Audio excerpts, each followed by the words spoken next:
Hey guys, welcome to another class for today. I am Gideon, your generator technician. Alright, we decided to shoot this video in response to popular demands. Someone actually drew my attention to it that I haven't posted a video on how to pass a rinse, how to fix a rinse in a piston. So because of that, I felt okay, though I'm not really ready to shoot that video now, because I plan shooting a full video on how to disassemble a generator and how to assemble a generator. But because of this question and these popular demands, I feel there was need to explain that to our subscribers and prospective subscribers. All right, for this particular session, particular class, we are using a half engine we are using this half engine SFE 200. That's what it's called for those that know the engine product name. SFE 200. 1 2 3 4 5 6 7. It's called a 7-step block.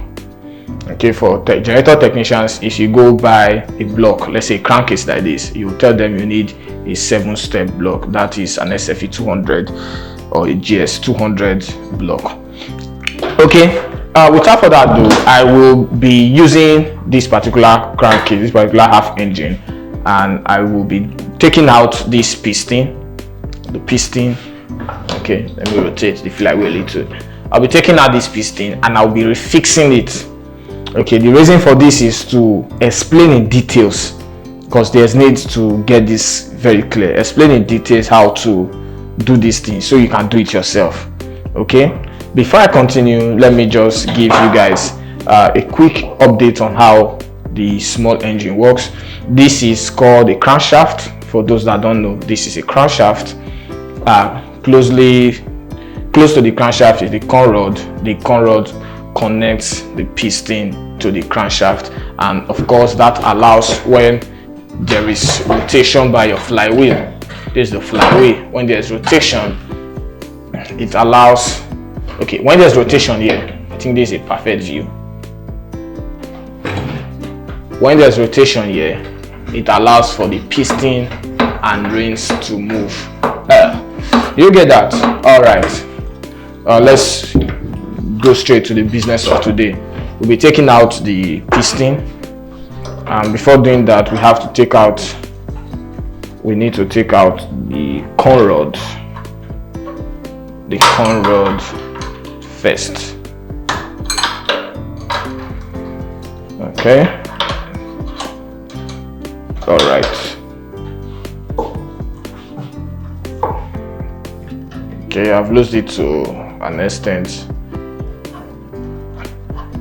and I have to further take it off with my hands gently instead of the spanner, since it's loosed already.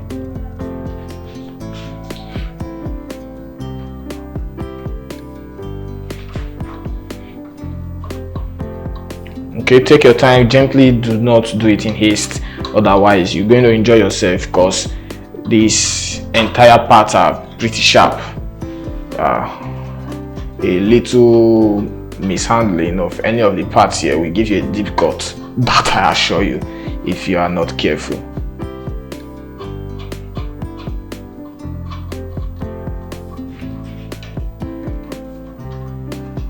All right, we've taken out the 2 bolts that binds the conrod to the crankshaft. Let's take out the crankshaft now, which in turn take out the piston. Okay, pretty easy.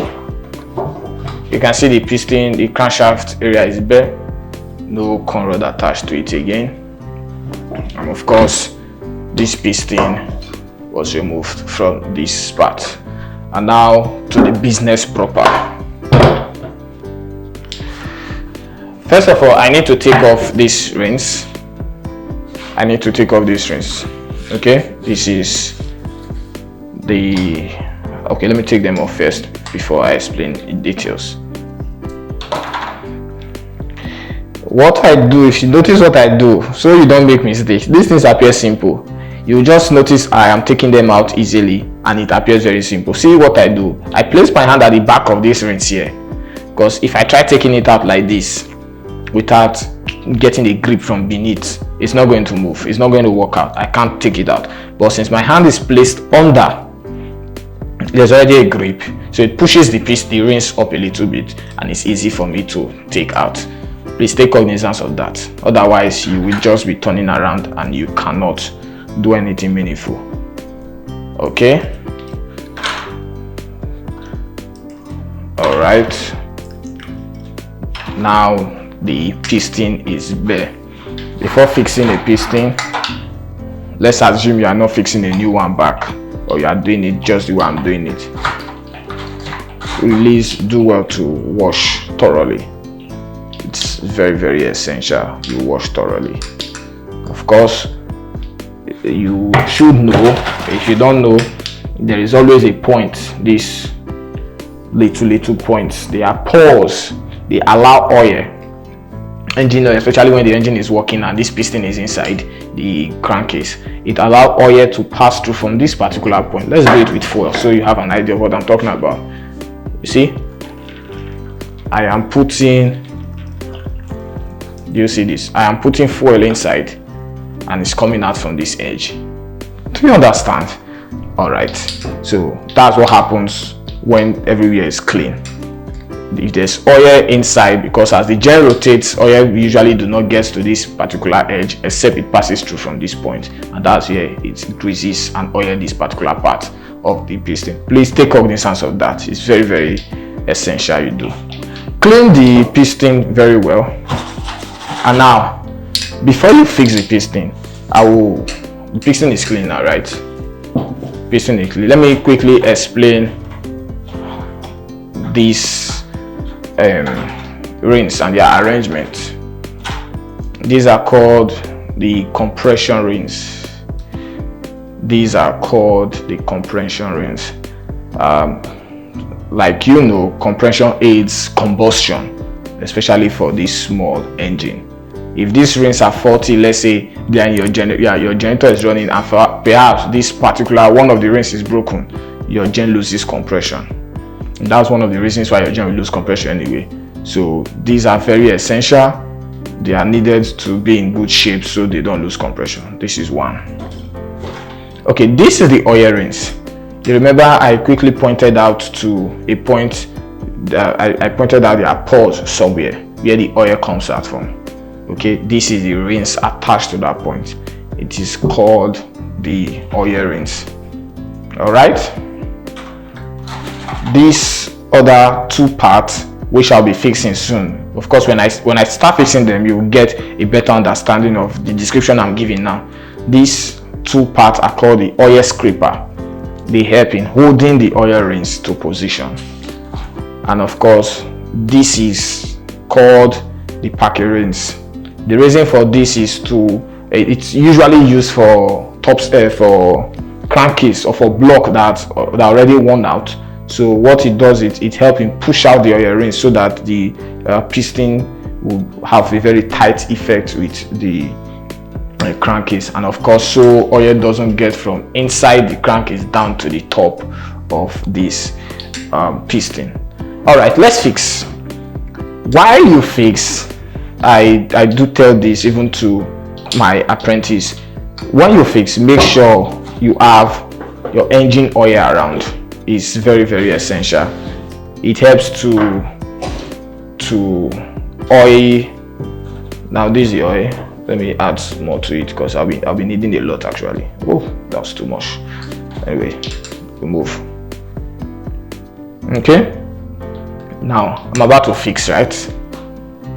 First of all, but let's continue because this is a very technical part. I want to be careful so we don't miss out on many steps, because I may just forget to do some certain things I need to explain. I will do them and I will discover, oh, I should have explained this before doing it. All right, this is the packet rings. Like I said earlier, we'll fix the packet rings.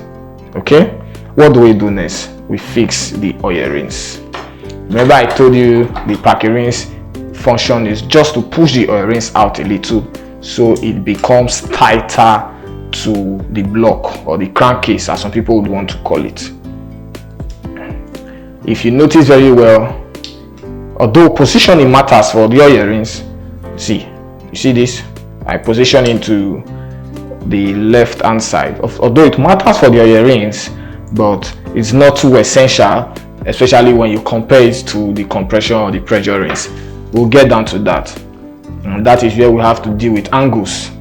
But let's finish this first. Now we have the scraper. The scraper, like I said, is to keep the oil rings in position. We fix the first scraper, there are two in number. We fix the first scraper.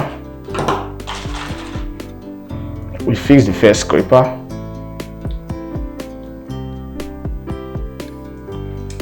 Okay, fix carefully to the tail end. Come in, let me take this out again so I explain better. Okay, see what you do. Please look at this carefully. See what you do. Put this here first, then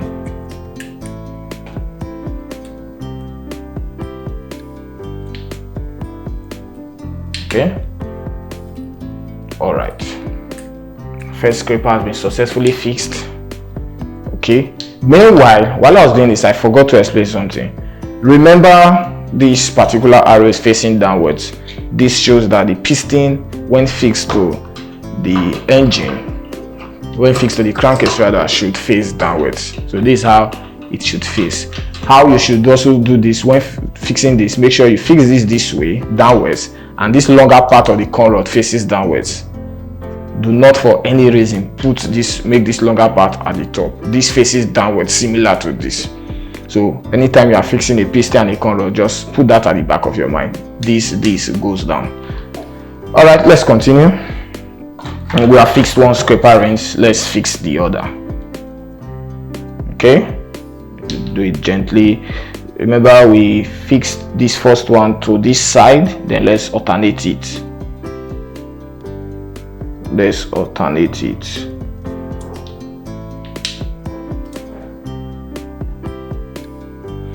Okay, see, we've alternated it. Now we fixed this scraper rings and the oil rings, the two scraper rings and the oil rings. Now here lies the huge technical work. You see, I don't know if you guys have been taught this, or for any reason you've seen something similar to this, you'll be advised to place the rings at opposite ends, if possible angle 20 degrees from each other. Okay, that's where, okay, this is it. Let's fix the first compression rings. Okay, this is the first compression rings. It's going to face this side, tilting this way up a little. Okay, this is it. And the second one will face directly opposite, tilting up a little. That will give us an angle 120 degree from each other. Okay, because I understand it's going to be difficult for you guys to get it, especially if you've not fixed the rings before, I will quickly do a short explanation on our whiteboard here. All right, okay, let's say this is our piston, the size of our piston. Let's assume this is the size of our piston, right? And remember I said the rings, the two pressure rings, the two compression rings have to be 120 degree apart. Okay, for us to get 120 degree here, let's first divide this. This angle at a straight line is 180, right? And then this 180 divided by 3 will give us 60 degrees, right? This, okay, let me take it further. Let's take it from this point, from the center point. This 60 degree.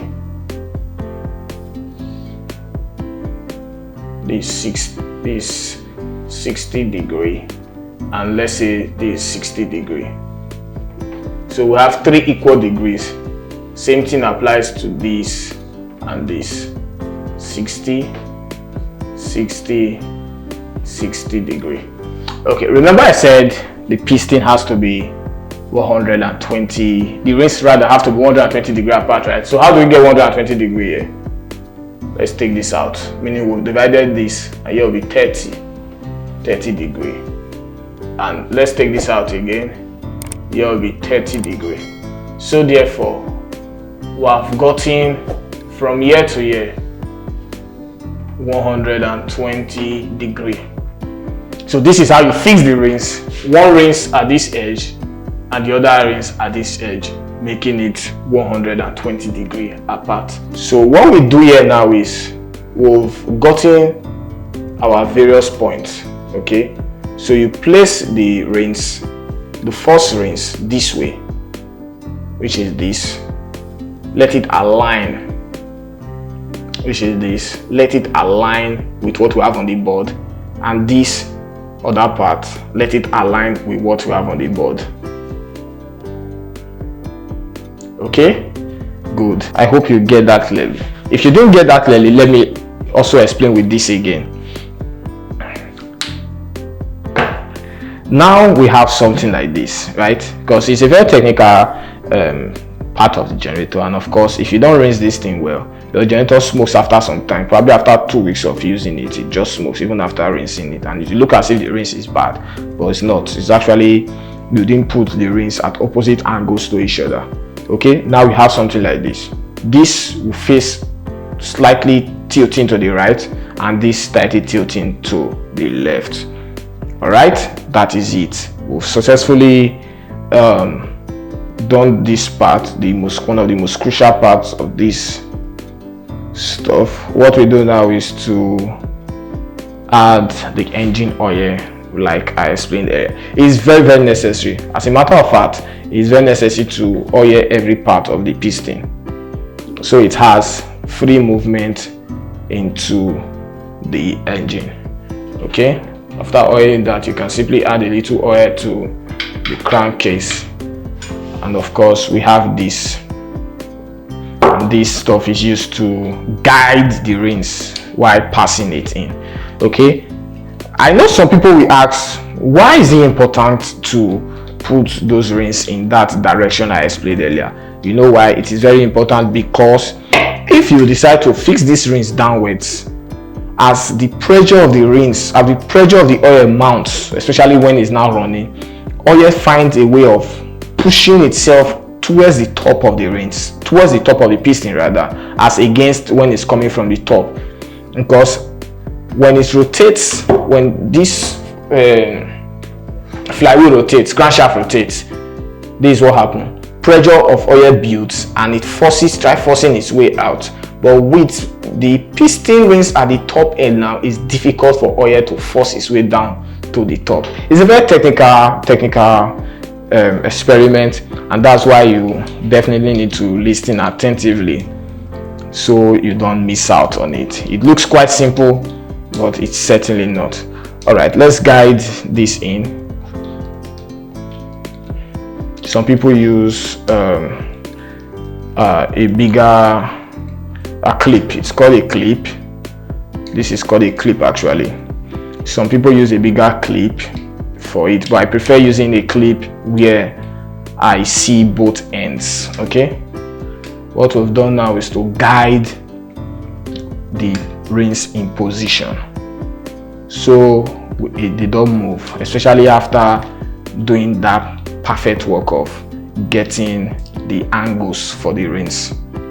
Okay, checking around to see if there is any lapse, and it's discovered there is none. Okay, up next, let's oil this first. We have to oil this because this is going to touch the crankshaft. Up next, you fix. Okay,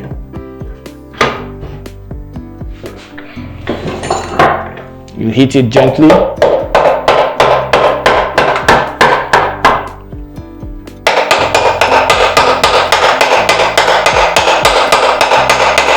You are hitting it gently. You know why? Because we made it very tight.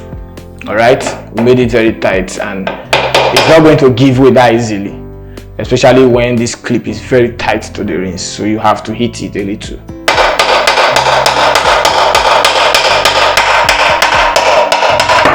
All right, after fixing it in now, you see the clip falls out on its own, all by itself, and then you hit it for that. This time around to be easy since there's no clip. So what I've done now is this. We have, see, this is the con rod now attached to the crankshaft, and the next step is to fix the other end of the con rod.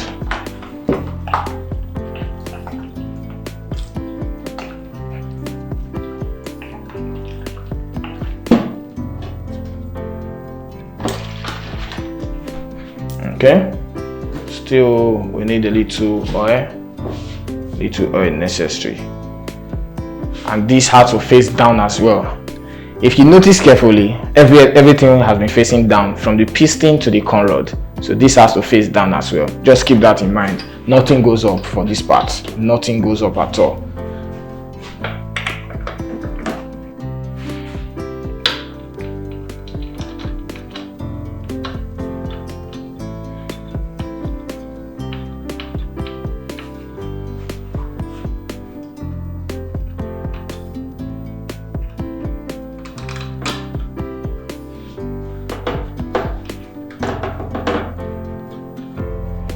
Okay, we'll try to guide it in slowly but steadily till we discover there is a little resistance, and what that tells us is it has gotten probably to the end, almost to the end of the thread, and there is need to further use the spanner. Okay, now we use the spanner to give it a finishing touch.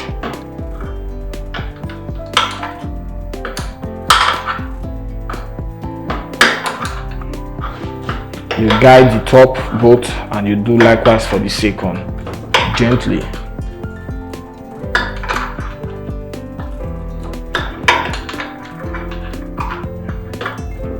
Okay, all right.